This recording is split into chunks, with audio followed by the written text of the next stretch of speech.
जय योगेश्वर। मैं रीना कुमारी सिंह एक बाल कथा कहने जा रही हूँ।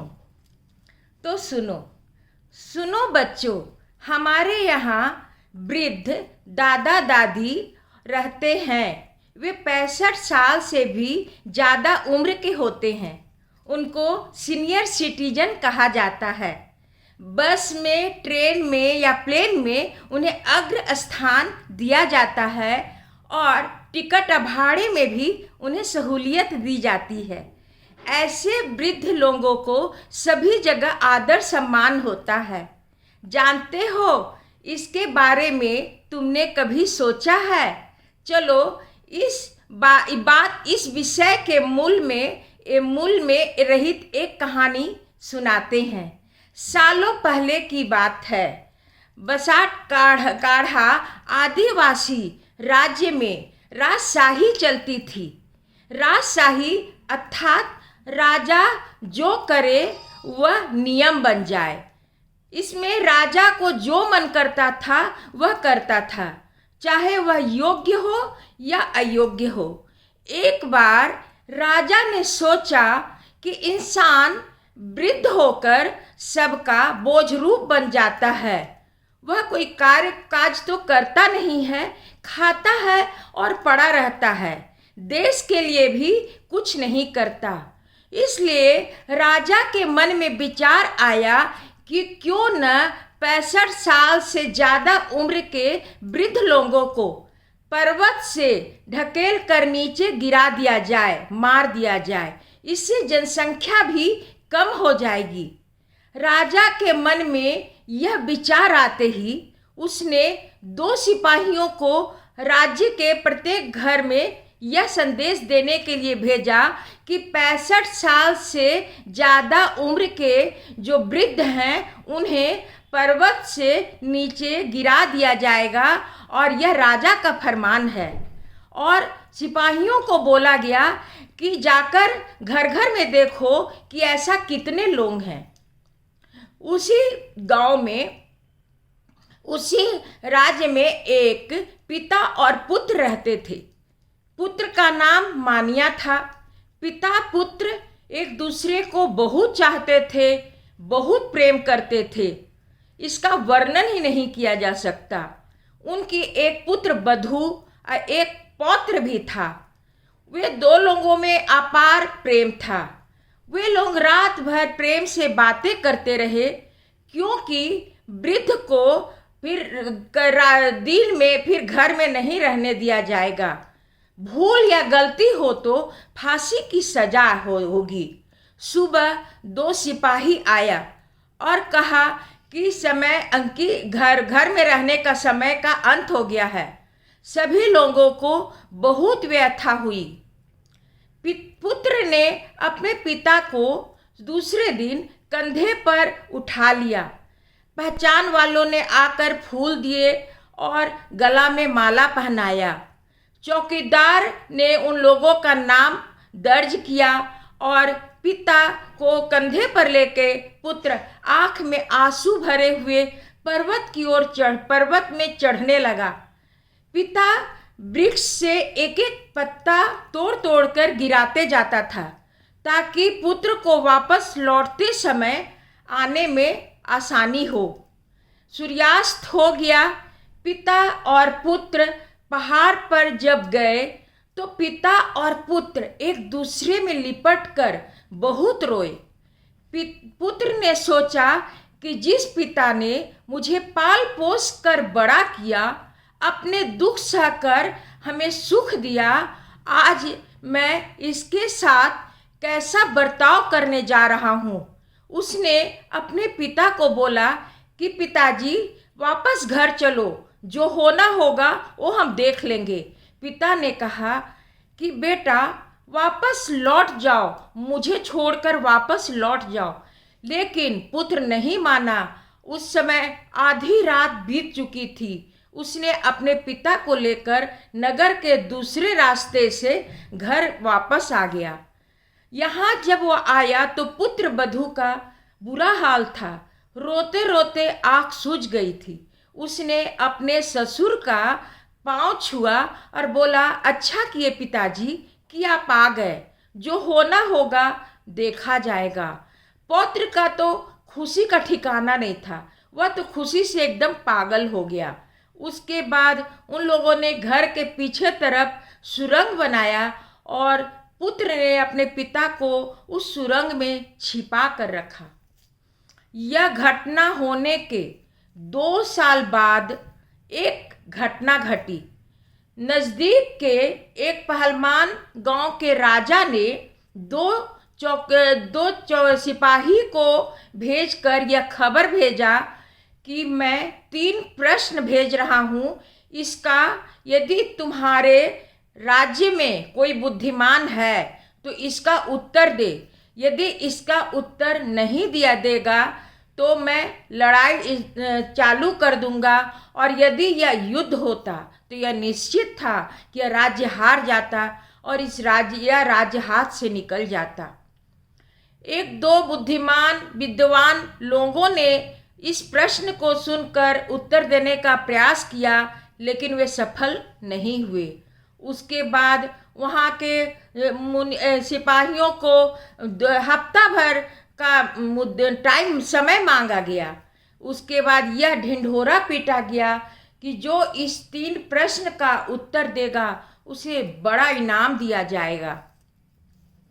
जब यह खबर मानिया के पिता को मिला तो पिता ने पुत्र से कहा कि पता तो लगाओ कि प्रश्न क्या है। पिता जब पुत्र ने प्रश्न का पता लगाया तो प्रश्न ऐसे था। पहला प्रश्न था कि राख का रस्सी बना दो, राख का रस्सी बनाकर दिखाओ। दूसरा प्रश्न था कि एक वृक्ष के 3 टहनियों का 2 साठ बनाया गया और उसमें कौन मूल का है और कौन ऊपर का है और कौन जड़ का है, यह बताओ। तीसरा प्रश्न था कि पानीदार घोड़ियाँ 2 घोड़ियाँ पानीदार 2 घोड़ियाँ है जिसके रंग रूप और आकार बराबर है, इसमें यह बताओ कि कौन माँ है और कौन बेटी है। तो उसके मानिया के पिता ने अपने पुत्र को कहा कि बेटा जाकर राजदरबार में बोल दो कि मैं इस प्रश्न का उत्तर दूंगा। बेटा ने जाकर भरी दरबार में बोला कि मैं इस प्रश्न का उत्तर दूंगा। उसके बाद उसने एक थाली मंगाई, उसमें एक रस्सी रखा और उसे जला दिया। जलने के बाद वह रस्सी की राख ही बची रही। दूसरा, वह वृक्ष के टहनियों का साठी को एक बड़ा हौज मंगाया और वो हौज में उस साठी को डुबा दिया। जो जड़ तरफ का साठी था वह नीचे रहा और जो ऊपर का साठी था वह ऊपर की तरफ हो गया। इसके बाद तीसरा प्रश्न का जवाब कठिन था।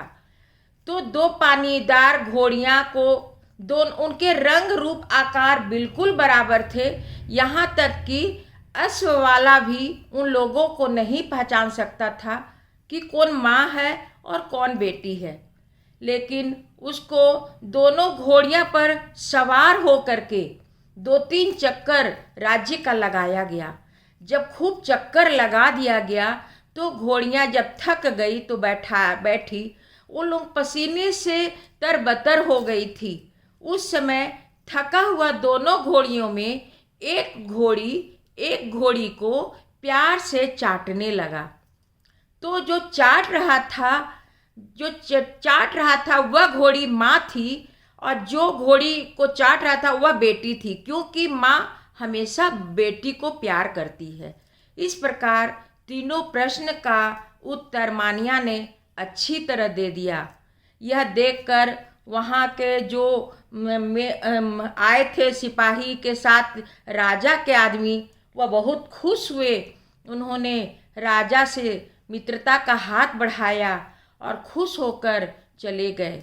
संकट टल गया। लेकिन सर्वत्र यह बात की चर्चा होने लगी कि यह लड़का तो इस प्रश्न का उत्तर नहीं दे सकता। राजा ने मानिया को बुलाया, प्यार से बोला कि तुम इनाम के अधिकारी हो, तुमने तीनों प्रश्न का उत्तर दिया है, लेकिन इतना अक्लमंदी किसमें है यह बताओ, क्योंकि यह तुम्हारा अक्लमंदी नहीं लगता है। लड़का ने बोला कि मुझे मृत्यु दंड दे दो, मेरी गलती है, मैंने गलती किया है। तभी उसके पिताजी सामने आ गए, बोले कि नहीं, मेरा बेटा को मृत्यु दंड मत दो, गलती का मैंने गलती किया है, मुझे मृत्यु दंड दो, मेरा बेटा को कुछ मत करो। राजा ने कहा कि फिर लड़का जो था वो सारी घटनाएं राजा को सही सही बताई और बोला कि अब मैंने अपने पिता के प्रेम में आकर गलती की और आपका कानून तोड़ा, मैं आपका अपराध का अपराधी हूँ, मुझे दंड दीजिए। राजा ने बोला कि तुमने गलती तो की है, तुम्हें सज़ा भी मिलेगा और इनाम भी मिलेगा, लेकिन तुमने राज्य की महत्व को बढ़ाया है, तुमने 3 प्रश्न का उत्तर देकर राज्य को खूंखार लड़ाई होने से बचाया है, इसलिए तुम्हारा पहली सज़ा तो यह है कि बगल के राजमहल जो खाली है उसमें तुम अपने परिवार को लेकर रहने के लिए आ जाओ। और जो वृद्ध होते हैं, जो सीनियर सिटीजन होते हैं, वे अवश्य ही बोझ होते हैं, लेकिन वे अनुभव और ज्ञान के भंडार होते हैं। यह बात राजा ने अनुभव किया और राजा ने उसके पिता को राज्य के सलाहकार के पद पर नियुक्त किया और मानिया को सेनापति के पद पर नियुक्त किया। उसके बाद उसने मानिया को बोला कि अब तुम्हारा इनाम का शर्त तुम मंजूर करो, अब तुम इनाम मांग सकते हो, तुम्हें क्या इनाम चाहिए।